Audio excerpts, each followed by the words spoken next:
Hello friends, welcome my YouTube channel. Today we are going to learn class 6 subject English topic 4.5 a book review. George secret key to the universe. या ठिकाणी George secret key to the universe हे जे book आहे त्या बुकचा review या ठिकाणी आपण पाहत होतो. तर मागील व्हिडिओमध्ये आपण या जे अ बुक रिव्ह्यू आहे याचा फर्स्ट पार्ट या ठिकाणी मी लर्न केला होता. आता नेक्स्ट पार्ट या ठिकाणी आपण लर्न करूया. तर मागील व्हिडिओमध्ये आपण बघितलं की कशा प्रकारे जॉर्जला त्याच्या प्रश्नांची उत्तरं ही कोणाकडून मिळतात. तर त्याला त्याच्या क्वेश्चनची आन्सर्स हे आपल्याला त्याच्या शेजारी राहणारी जी ॲनी आहे त्या ॲनीचे वडील आहे इरिक आणि त्यांच्याकडून त्याला त्या क्वेश्चनचे आन्सर्स ही मिळत असतात. त्यानंतर science can be use for a good cause and a group of good scientist like Eric have vow to use it for people's welfare. या ठिकाणी हे जे सायन्स आहे हे जे विज्ञान आहे तर या विज्ञानाचा उपयोग हा आपल्या या संशोधकांनी संशोधन करून इरिकसारखे जे व्यक्ती आहे यांनी संशोधन करून या ठिकाणी या संशोधनाने विज्ञानाचा वापर करून आपलं जे काही लोककल्याणासाठी विज्ञानाचा वापर या ठिकाणी करण्यात आलेला आहे. अनफॉर्च्युनेटली दुर्दैवाने there is an odd angry scientist. परंतु चांगल्या सायंटिस्ट बरोबर एखादी असा ऑड सायंटिस्ट असतो, एखादी रागीट असा सायंटिस्ट असतो who want to use science for his own selfish motive. असा एखादी सायंटिस्ट असतो की जो हे जे सायन्स आहे या सायन्सचा स्वतःसाठी उपयोग हा करून घेतो आणि स्वतः स्वार्थी वागून त्या सायन्सचा उपयोग हा आपल्या जीवनात करत असतो. He is planning to steal Cosmos and all Eric research so that he can establish his own rule on another planet. या ठिकाणी हा जो अँग्री सायंटिस्ट आहे तो हा जो अँग्री सायंटिस्ट आहे हा काय करतो, या इरिकने जो कॉस्मॉस कम्प्युटर या ठिकाणी तयार केलेला आहे तर तो कम्प्युटर चोरण्याचा तो प्रयत्न करतो. तो कम्प्युटर चोरी करून त्या ठिकाणी त्याची सर्व इन्फॉर्मेशन ही आपल्या ताब्यात घ्यायची आणि त्याचा मिसयूज करायचा असं त्या ठिकाणी त्याचा प्लॅन असतो. It so happen that only George can do something to overcome the wicked plan of the nasty scientist. आणि या ठिकाणी जो अँग्री सायंटिस्ट आहे तो कसा आहे, नेस्टी सायंटिस्ट आहे म्हणजे वाईट असा संशोधक आहे. आणि त्याचा हा जो प्लॅन आहे हा प्लॅन ज्यावेळेस या जॉर्जला माहिती पडतो त्यावेळेस जॉर्ज त्या ठिकाणी त्याचा प्लॅन कसा फ्लॉप होईल याचा तो विचार करत असतो. If you want know what adventure he undertake and what strategies he has to use stop the power hungry scientist you have to read the novel George secret key to the universe.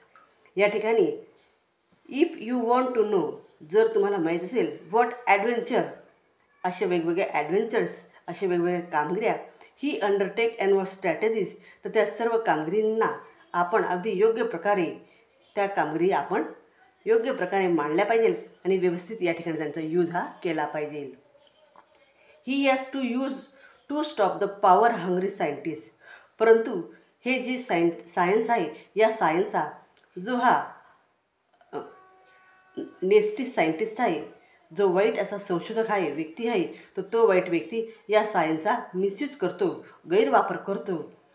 तर तो करणार नाही यासाठी आपण त्याच्यावर काहीतरी strategy काहीतरी योजना ही केली पाहिजे. You have to read the novel. तुम्ही जर बुक वाचलं असेल George secret key to the universe, हे जे बुक आहे George secret key to the universe म्हणजे जॉर्जचं विश्वामधील गुरुकिल्ली हे पुस्तक वाचलं तर यातून तुम्हाला लक्षात येईल की कशा प्रकारे हे जे वाईट संशोधक वाईट सायंटिस्ट असतात तर किंवा चुकीचे जे संशोधक असतात जे माहितीचा चुकीचा वापर करतात तर त्यांच्यावर कशा प्रकारे त्यांच्या ज्या स्वार्थीपणा आहे या स्वार्थीपणाला कशा प्रकारे आळा आणायचा याची सर्व इन्फॉर्मेशन आपल्याला या ठिकाणी मिळू शकते. The author of this wonderful adventure is Lucky Hawking. या ठिकाणी द ऑथर एक लेखक आहे, wonderful adventures is a Lucky Hawking आणि त्या ऑथरचं नाव आहे Lucky Hawking. The story of the novel is a imaginary. ही जी स्टोरी आहे ही कशी आहे, इमॅजिनरी आहे, म्हणजे काल्पनिक आहे, प्रत्यक्षात नाही, ही वास्तवातली स्टोरी नाही, तर ही काल्पनिक स्टोरी आहे. बट इट ऑल्सो इन्क्लूड, परंतु यात बऱ्याच गोष्टींचा समावेश आहे. प्लेंटी ऑफ चार्ट्स, बरेचसे चार्ट याच्यामध्ये समाविष्ट आहेत. फोटोग्राफ, वेगवेगळे फोटोग्राफ आहे. बॉक्सेस, वेगवेगळ्या प्रकारचे बॉक्सेस आहे. That give you hard fact about. त्याचप्रमाणे याच्यात आपल्याला अजून गोष्टी पाहायला मिळतात, त्या म्हणजे आवर सोलर सिस्टीम, सूर्यमाला, गॅलेक्सीज. त्याचप्रमाणे या सूर्यमाला, आकाशगंगा, सोलर सिस्टीम, सूर्यमाला, गॅलेक्सीज, आकाशगंगा, स्पेस, अवकाश अँड द होल युनिवर्स आणि विश्व, या सर्व गोष्टीची माहिती ही आपल्याला या ठिकाणी मिळत असते. This information has been presented in a very simple. ही सर्व माहिती ही अगदी साध्या पद्धतीने या ठिकाणी प्रेझेंट केलेली आहे. Easy to understand manner by none other than Stephen Hawking. आणि हा जो स्टीफन हॉकिंग जो लेखक आहे, या लेखकाने आपल्या स्टोरी, आपलं जे काही नॉव्हेल आहे, त्या नॉव्हेलच्या माध्यमातून ही एक काल्पनिक स्टोरी या ठिकाणी त्याने एक्सप्लेन केलेली आहे.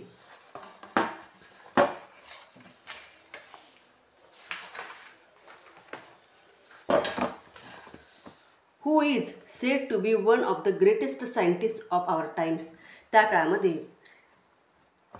काळात स्टीफन हॉकिंग हा एक ग्रेटेस्ट असा सायंटिस्ट होता, खूप महान असा एक संशोधक होता.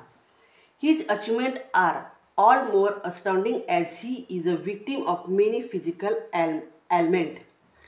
हा जो सायंटिस्ट होता स्टीफन हॉकिंग, तर हा फिजिकली एल्मेंट म्हणजे तो त्याला शारीरिक काहीतरी व्यंग्य होतं, पण तरीसुद्धा तो एक सायंटिस्ट बनला आणि त्याने या ठिकाणी आपलं विज्ञानातील शोध घेऊन वेगवेगळे संशोधन या ठिकाणी त्याने केलेले होते. He has to use a wheelchair. त्याला पायांना प्रॉब्लेम होता, तो चालू शकत नव्हता, म्हणून तो व्हीलचेअरचा वापर करायचा. To move about and uses a computerise voice system in order to speak. परंतु तरीही व्हीलचेअरवर बसूनही तो ते कम्प्युटर हँडल करायचा आणि त्या कम्प्युटरमधले वेगवेगळे जे व्हॉइस सिस्टीम आहे, ते व्हॉइस सिस्टीम यूज करून वेगवेगळे या ठिकाणी तो सादर करत असे. The story of Stephen Hawking triumph over his physical disabilities is itself and inspiring adventure. आणि ही जी स्टोरी आहे स्टीफन हॉकिंगची, तर हा जो स्टीफन हॉकिंग आहे, तर याने स्वतःचा जो शारीरिक व्यंग आहे, म्हणजे त्याच्या पायाला जो प्रॉब्लेम आहे, त्या प्रॉब्लेमवर मात करून तो एक ग्रेटेस्ट असा सायंटिस्ट बनला. आणि अशा व्यक्तीकडून आपल्याला वेगवेगळे इन्स्पायरिंग ॲडव्हेंचर्स या गोष्टी आपल्याला या ठिकाणी पाहायला मिळतात. The book include very attractive and expressive sketches drawn by Gary Parrison. त्याचप्रमाणे या बुकमध्ये आपल्याला जे काही वेगवेगळे ॲट्रॅक्टिव्ह आणि एक्सप्रेसिव्ह स्केचेस आहे, म्हणजे वेगवेगळे जे चित्र या ठिकाणी सादर केलेले, ड्रॉन बाय ग्रॅनी पर्सन. ते चित्र कोणी सादर केलेले? ग्रॅनी नाही, गॅरी पार्सन यांनी या ठिकाणचे स्केचेस हे या ठिकाणी सादर केलेले. It is true that excessive use of science and technology can give rise the certain problem. विज्ञान आणि टेक्नॉलॉजी, तंत्रज्ञान यामुळे आपण वेगवेगळे प्रॉब्लेम हे सॉल्व्ह करू शकतो. But turning away for technology is not the solution. परंतु तंत्रज्ञान हे फक्त उपाय म्हणून नाही, तर that is why the Hawking have given an unimportant message in this book. या ठिकाणी हॉकिंगने या पुस्तकाच्या माध्यमातून एक मेसेज या ठिकाणी सांगितलं आहे. मोर रिसर्च, संशोधक, मोर स्टडीज, अभ्यासू व्यक्ती, अँड अ कमिटमेंट, आणि ज्यांनी या ठिकाणी कमिटमेंट केलेली, वचन दिलेलं आहे, शपथ घेतलेली आहे, to use them not for selfish gain. हे जे विज्ञान आहे, हे जे तंत्रज्ञान आहे, ते याचा उपयोग हा स्वार्थीपणासाठी नाही किंवा स्वतःसाठी न करता जगाकरता केला पाहिजे, but for the welfare of the entire living world. तर हे जे सायन्स आणि टेक्नॉलॉजी आहे, यांचं जे ज्ञान आपण आत्मसात केलेलं आहे, हे जे ज्ञान, तर हे ज्ञान स्वतःसाठी न वापरता या ज्ञानाचा उपयोग हा आपण जगाच्या कल्याणासाठी केला पाहिजे, असा मेसेज आपल्याला या लेसनमधून मिळत आहे. तर विद्यार्थ्यांनो, व्हिडिओ आवडल्यास व्हिडिओला लाईक करा, शेअर करा आणि चॅनलला सबस्क्राईब करा. थँक्यू.